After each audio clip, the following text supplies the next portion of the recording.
ഷാനു പറഞ്ഞായിരുന്നു ഈ ഒരു പ്രൊഡക്റ്റ് ഈ ഒരു ബാൻഡിൻ്റെ കാര്യം പറഞ്ഞിട്ടുണ്ടായിരുന്നു. സോ അത് എസ്റ്റാബ്ലിഷ്ഡ് ആയി അതിൻ്റെ ഫസ്റ്റ് പാർട്ടാകാൻ പറ്റിയത് വളരെ സന്തോഷം. എനിക്കാണ് സന്തോഷം നിങ്ങളെ കിട്ടിയത്, സത്യം പറയുന്നത്. സോ ലൈക്ക് ഇത് കുറേ പാമ്പർ ഉണ്ടാക്കിയൊരു പ്രൊഡക്ഷനാണ്. അപ്പം അതിൽ ഇപ്പം ഞങ്ങളുടെ ഫസ്റ്റ് ആൽബം ആണെങ്കിൽ അപ്കമിങ് ആൽബംസ് വെബ് സീരീസ് ഒക്കെ പ്ലാൻ ചെയ്തു. So upcoming albums and web സീരീസസ് എല്ലാം അവരുടെ പ്ലാനിലുണ്ട്. സോ ഇത് ജസ്റ്റ് ഒരു സാമ്പിൾ മാത്രമാണ്.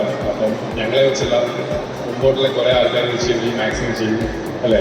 കുറേ ഇപ്പോൾ തന്നെ സിജോ വെച്ച് തന്നെ നമുക്ക് ഒരു സിനിമ ഒരു പ്ലാൻ ചെയ്തിട്ടുണ്ടായിരുന്നു. ഓക്കെ, സോ അത്രയും തന്നെ.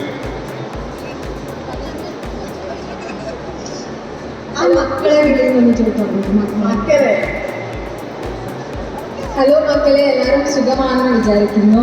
സോ ഇവിടെ വന്നിട്ട് ശരണ്യ ചേച്ചി ആഗ്രഹിച്ച ഒരു സ്കൈ കോട്ടിൽ വന്നിട്ട് ആദ്യമായിട്ട് ഞങ്ങളെ വെച്ചിട്ട് നമുക്ക് ഓപ്പർച്യൂണിറ്റി തന്നിട്ട് ശരണ്യ ചേച്ചിക്ക് വളരെ നന്ദി. ആൻഡ് ഓൾസോ ഇതേപോലെ കുറേ പ്രോജക്ട്സ് സ്കൈ കോട്ടിൽ വരാൻ വേണ്ടി എൻ്റെ best wishes. And yes, thank you. നമ്മുടെ പ്രോജക്റ്റിൽ ശ്രീതു അർജുനായിട്ട് ചില മക്കളുമാരുണ്ട് ഇവിടെ, ഒളിച്ചിരിക്കുകയാണ് അവിടെ സൈഡില്. എവിടെയാണ് ആ മക്കളുമാര്? ഇങ്ങോട്ട് വന്നേ, ഇങ്ങോട്ട് വന്നേ. ഇതാണ് ചെറിയ ശ്രീതു അർജുനായിട്ട് ചെയ്തത്. എങ്ങനെ ഉണ്ടായിരുന്നു? കണ്ടായിരുന്നോ? എങ്ങനെ ഉണ്ടായിരുന്നു? അർജുനായിട്ട് തോന്നിയോ നീ? അർജുൻ ശ്രീതു അല്ല. എന്താ പേര് പറഞ്ഞ ചേട്ടൻ ചേച്ചിമാരെ അറിയട്ടെ, എന്താ പേര്?